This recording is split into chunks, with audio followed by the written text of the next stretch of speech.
జబర్దస్త్ ఎట్లా ఈ ఇడుపు కాగితం మీద వాళ్ళ డబ్బింగ్ ఉంటుందా మీకు?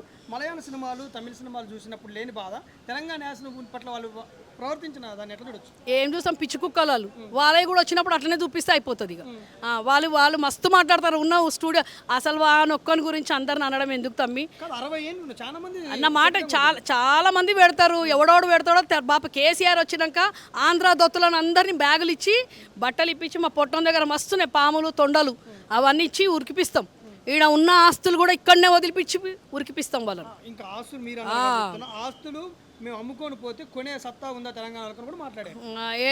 ఏం సంపాదించిర్రా మీరు ఈడ సంపాదించినవి మీకు అమ్ముతాం కొనుక్కుంటాం ఒక్క రూపాయి బిడ్డ ఉరికిపిస్తాం ఇట్లనే బట్టలు ఇప్పి తొండలు ఇడిచి పాములు పొట్టోడు మస్తు జమ చేసిండు ఇప్పుడు ఆ పొట్టం దగ్గర మా పొట్టం దగ్గర తీసుకొని వాళ్ళకి ఇడిచి ఉరికిపిస్తాం కొనుడు కాదు ఉరికిపిస్తాం. ఇప్పుడు తెలంగాణ అస్తిత్వం మీద స్థిరత్వం మీద ఇన్ని మాటలు మాట్లాడుతుంటే మీ బాబు మీరు ఏదైతే చెప్తున్న కేసీఆర్ మీ బాబుగా వర్ణించుకుంటారు కదా, ఆయన యాదాద్రి టెంపుల్ చాలా భారీ ఎత్తున వేల కోట్లతో అభివృద్ధి చేస్తే అందులో ఫస్ట్ టైం వైటీడీ వేస్తే దాంట్లో చిరంజీవి భార్యకి అటు ఆంధ్రప్రదేశ్ సంబంధించిన చిరంజీవి భార్యకి ఈడని ఎట్లా చూస్తుంది? తెలంగాణ లేరు ఎవరిచ్చిండ్రు? రేవంత్ రెడ్డి ప్రభుత్వం. చెప్తాను కొడతాం మా బాపు కేసీఆర్ దాంట్లో చేసిండు కాబట్టి వానికన్నా నీ పెళ్ళానికన్నా ఇచ్చుకునేది ఉంటుంది కదా, ఆ సంధ్యారెడ్డికి ఇచ్చేది ఉంటుంది, పొన్నం ప్రభాకర్ పెళ్ళానికి ఇచ్చేది ఉంటుంది. తెలంగాణలో మస్తు మంది ఉన్నారు కదా బట్టి ఎందుకు ఇయ్యాడు వాడు పొట్టోడు ఆంధ్ర దొత్తు అని చెప్తున్నా కదా. ఎన్ని లక్షల కోట్లు తీసుకుంటో చిరంజీవితోని చిరంజీవి గారితో ఎన్ని లక్షల కోట్లు ఆంధ్ర దొత్తు పవన్ కళ్యాణ్ వీళ్ళు డైలాగులు రాసిస్తారు కాబట్టి ఆయన పెళ్ళానికి ఇచ్చిండు. అంతకుమించి ఏం లేదు. తెలంగాణలో కాంగ్రెస్ అయినా బీజేపీ అయినా తెలంగాణలో లేరా అని అడుగుతున్నా. ఈ పొట్టోని అడిగేది అదే. తెలంగాణలో కాంగ్రెస్ వాళ్ళకి ఎందుకు ఎప్పుడు వేసుకుందామే ఎప్పుడన్నా వేసుకుందామే కండు వేసుకొని జెండా పట్టుకొని తిరిగిందా?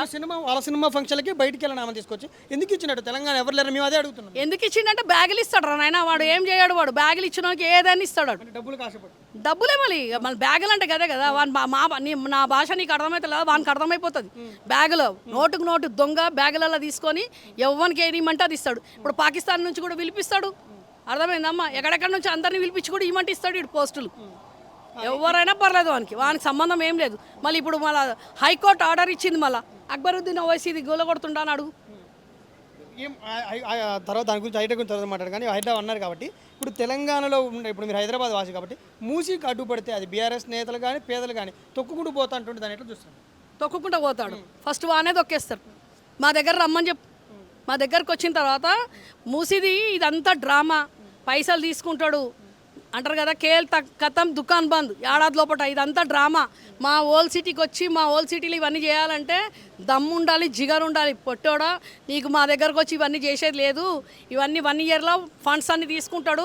దాని తర్వాత నువ్వెవరో నేనెవరో అంటాడు ఖర్చు పెట్టినా అంటాడు కథం. దాని తర్వాత మళ్ళీ బాప కేసీఆర్ వస్తాడు. దాని మీద మేము ఏమి చెయ్యం హైడ్రా ఫస్ట్ బంద్ చేపిస్తా అన్నాడు బాప కేసీఆర్ ఫస్ట్ సంతకంతో. కాబట్టి ఆడు ప్రతి ఒక్కటి కాన్ఫిడెన్స్గా చెప్తాడు. ఆయన బట్టలు ఇప్పి ఉరికిపించిన దాకా అన్ని కాన్ఫిడెంట్గానే చెప్తాడు. ఆయన బొంద పెట్టిన దాకా ఇట్లనే మాట్లాడుతాడు. ఎందుకు ఫైర్ అంటే మళ్ళీ ఏంది మళ్ళీ నెక్స్ట్ చూడు తమ్మి ఎవరైనా పర్లేదు బాపు కేసీఆర్ అయినా ఆయన సీఎం అయింది కదా ఇప్పుడు చెప్పి అయింది కదా ప్రజలు నమ్మిండ్రు కదా ఆయన ఏం చేయాలి? ప్రజల నమ్మకాన్ని వమ్ము చేయకుండా పాలించమని చెప్తున్నాం. బాపు కేసీఆర్ కూడా 1 ఇయర్ బయటికి ఎందుకు వెళ్ళలేదు?